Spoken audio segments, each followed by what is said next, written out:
Om Shanti 2 September 2020 बाबांकर मधुर मुरली बाबा कहते मधुर पिला माने तुमे हेउच रुहानी पंडा तुमको समस्त को शांतिधाम अर्थात अमरपुरी रास्ता देखाइबकु हेबो।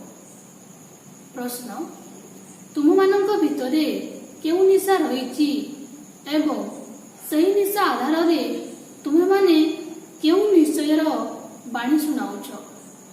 उत्तर तुम भितरे ए निशा रहिछि जे आमे बाबा को मने पकाई जन्म जन्मांतर पाई पवित्र हेउछु। तुमे माने निश्चयर सहित कहूछ जे जेते भी विघ्न पड़ू किंतु स्वर्गर स्थापना निश्चित हेबो। नुआ दुनियार स्थापना एवं पुराना दुनियार विनाश हेबो ही हेबो, कारण यह पूर्व प्रस्तुत ड्रामा एथिरे संशयर कोनसी कथा ही नाही। ओम शांति आत्मिक संतान मानकु आत्मिक बाबा बुझौछंती।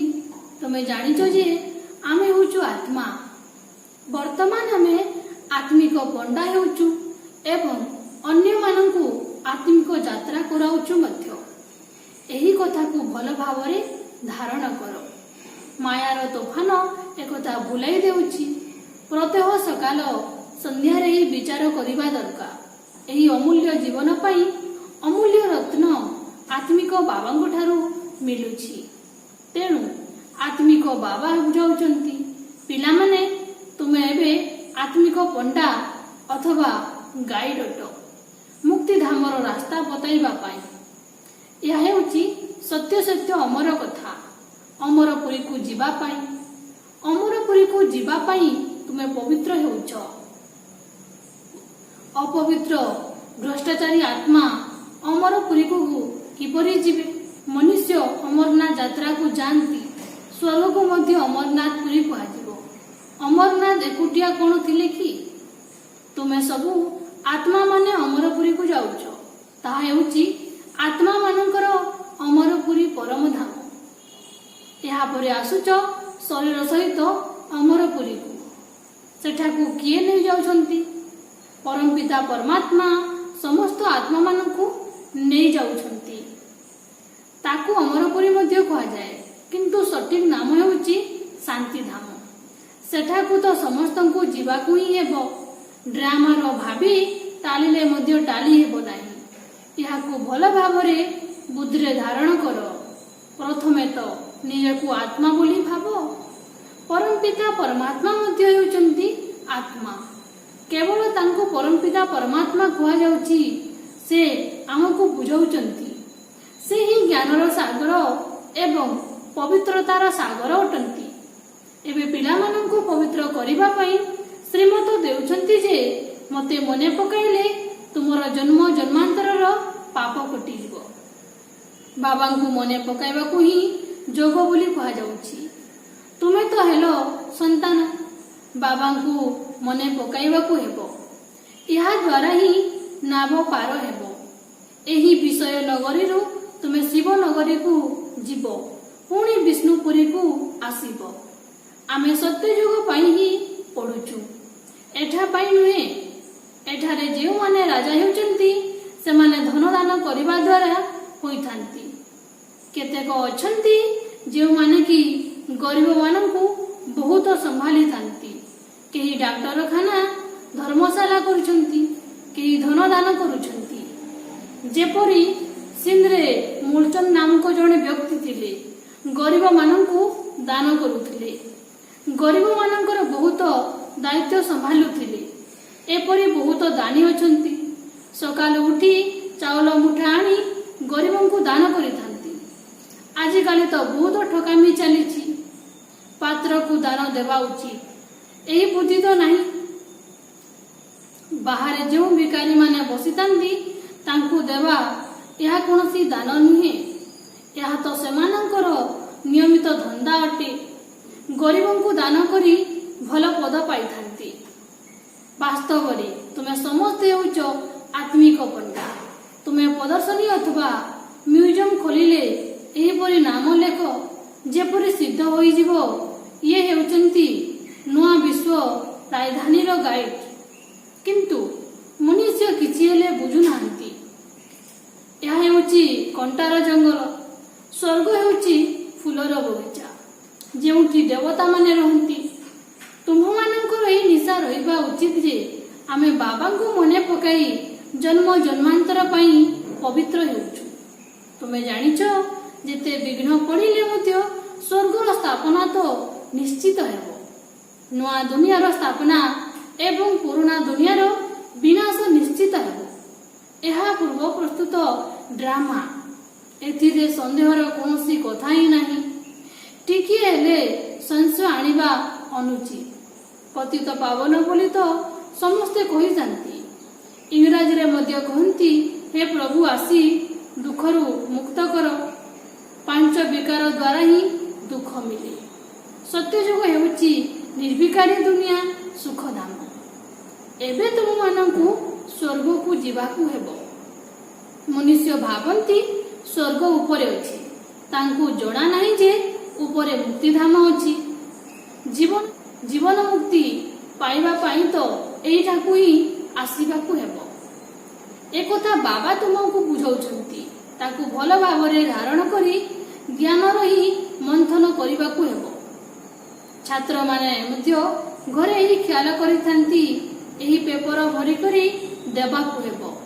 ଆଜି ଏହାକୁ କରିବାକୁ ପଡ଼ିବ। ତୁମକୁ ନିଜର କଲ୍ୟାଣ କରିବା ପାଇଁ ଆତ୍ମାକୁ ସ୍ୱତ ପ୍ରଦାନ କରିବାକୁ ହେବ। ପବିତ୍ର ହୋଇ ମୁକ୍ତିଧାମ ଯିବାକୁ ହେବ। ପୁଣି ଜ୍ଞାନ ଦ୍ୱାରା ଦେବତା ହେଉଛନ୍ତି। ଆତ୍ମା ହିଁ କହୁଛି ନା, ମୁଁ ପାଠ ପଢ଼ି ବାରିଷ୍ଟର ହେଉଛି, ମୁଁ ଆତ୍ମା ଗଭର୍ଣ୍ଣର ହେଉଛି। ଆତ୍ମା ଶରୀର ସହିତ ହେଉଛି। ଶରୀର ବିନାଶ ହୋଇଗଲେ ପୁଣି ନୂଆ କରି ପଢ଼ିବାକୁ ପଡ଼ିଥାଏ। ଆତ୍ମା ହିଁ ପୁରୁଷାର୍ଥ କରୁଛି ବିଶ୍ୱର ମାଲିକ ହେବା ପାଇଁ। ବାବା କହୁଛନ୍ତି, ଏହା ପକ୍କା ମନେ ରଖ ଯେ ମୁଁ ଆତ୍ମା ଅଟେ। ଦେବତାମାନଙ୍କୁ ଏହିପରି କହିବାକୁ ପଡ଼େ ନାହିଁ, ମନେ ପକାଇବାକୁ ପଡ଼େ ନାହିଁ, କାହିଁକି ନା ସେମାନେ ପବିତ୍ର ହିଁ ଥାନ୍ତି, ପ୍ରାରବ୍ଧ ଭୋଗ କରୁଛନ୍ତି। ସେମାନେ କ'ଣ ପତିତ ଥାନ୍ତି ଯେ ବାବାକୁ ମନେ ପକାଇବେ? ତୁମେ ଆତ୍ମା ପତିତ ହୋଇଥିବାରୁ ବାବାଙ୍କୁ ମନେ ପକାଇବାକୁ ପଡ଼ୁଛି। ସେମାନଙ୍କୁ ତ ମନେ ପକାଇବାର ଆବଶ୍ୟକତା ହିଁ ନାହିଁ। ଏହା ଡ୍ରାମା ଅଟେ ନା। ଗୋଟିଏ ଦିନ ମଧ୍ୟ ଏକା ଭଳି ହୋଇନଥାଏ। ଏହି ଡ୍ରାମା କ୍ରମାଗତ ଚାଲିଥାଏ। ସାରା ଦିନର ପାର୍ଟ ସେକେଣ୍ଡକୁ ସେକେଣ୍ଡ ବଦଳୁଥାଏ, ରେକର୍ଡ ହୋଇ ଚାଲିଥାଏ।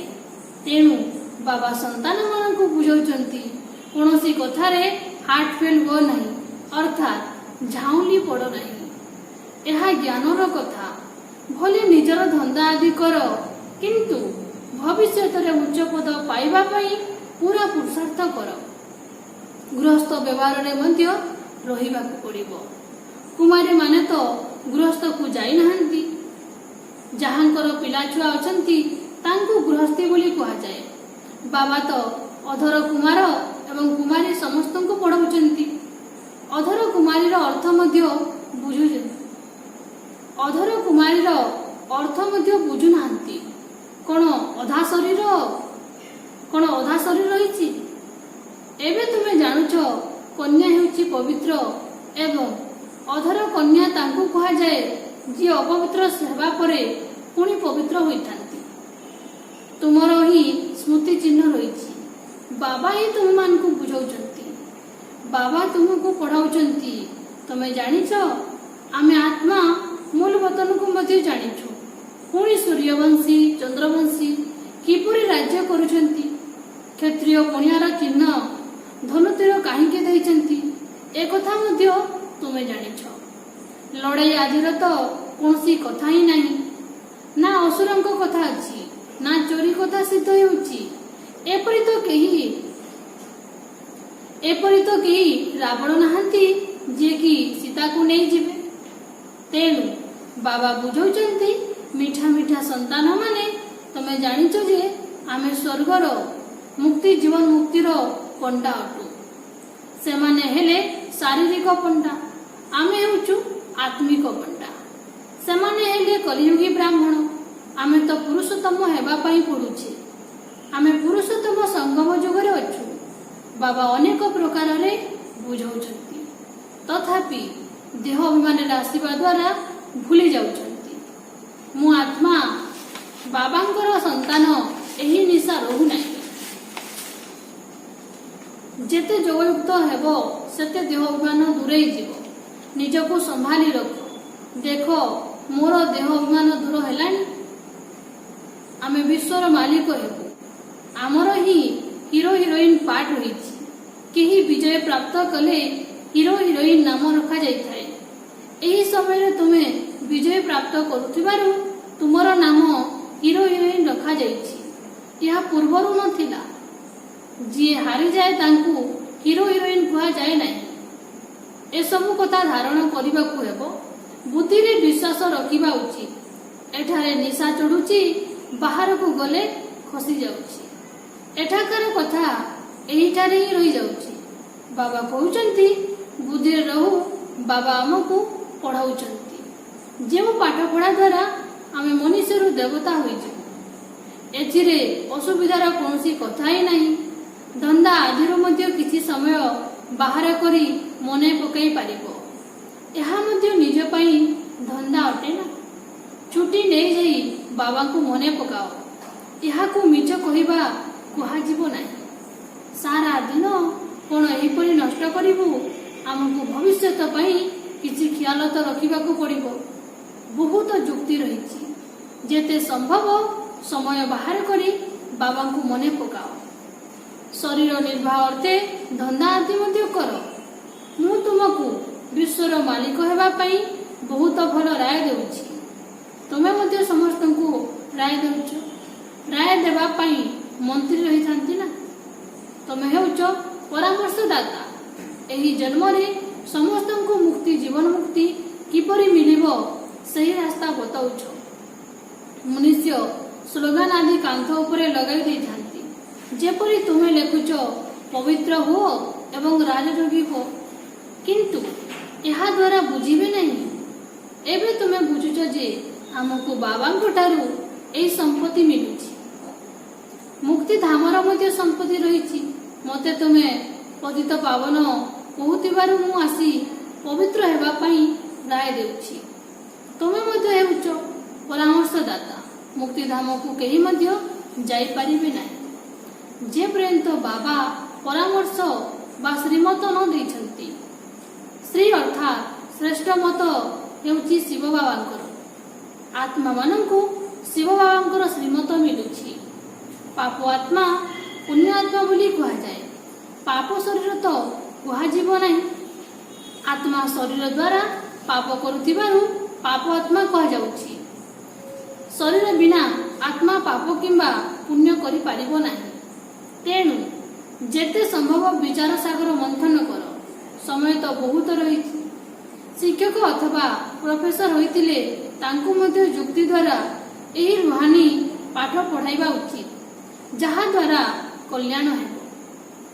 ବାକି ଏହି ଶାରୀରିକ ପାଠ ଦ୍ୱାରା କ'ଣ ହେବ? ଆମେ ଏହି ପାଠ ପଢ଼ାଉଛୁ। ବାକି ଅଳ୍ପ ଦିନ ଅଛି।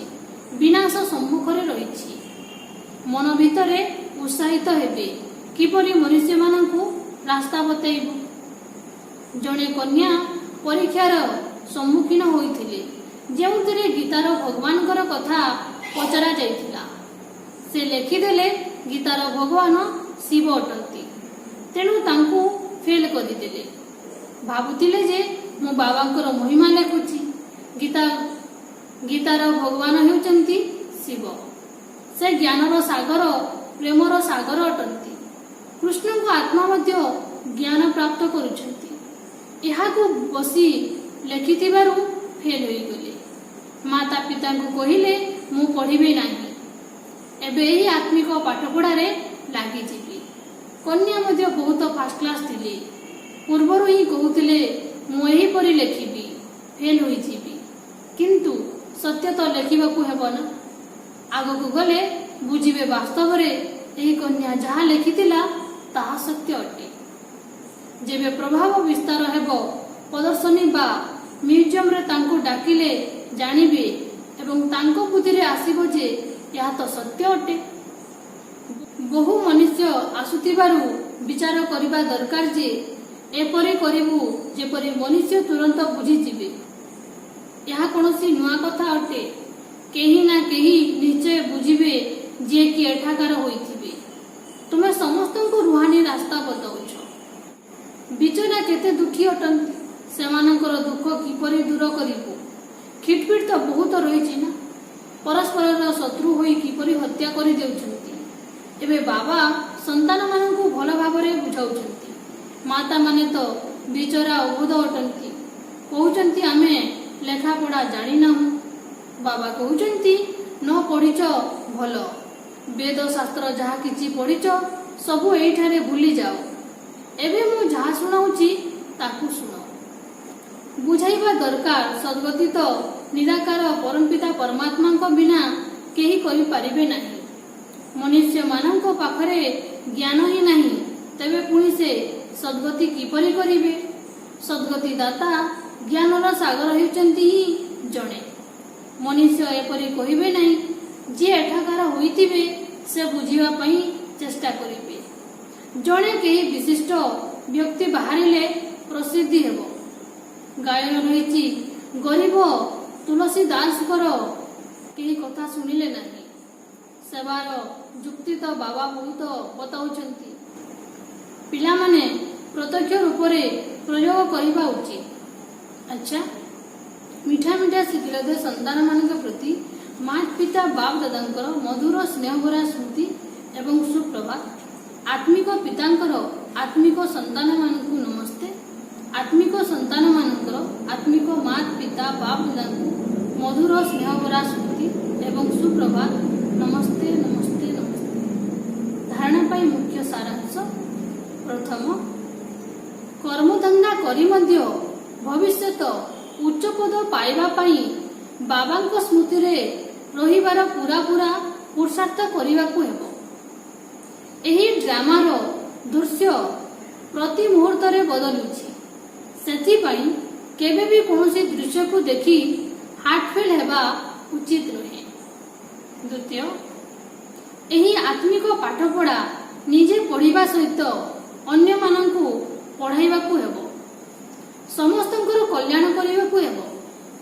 मन भितरे एही बोली उमंग उत्साह आसीबा दरकार जे मु किपरि समस्तंकु पवित्र हेबा रास्ता बताइबी तथा घर को जीवार रास्ता देखाइबी।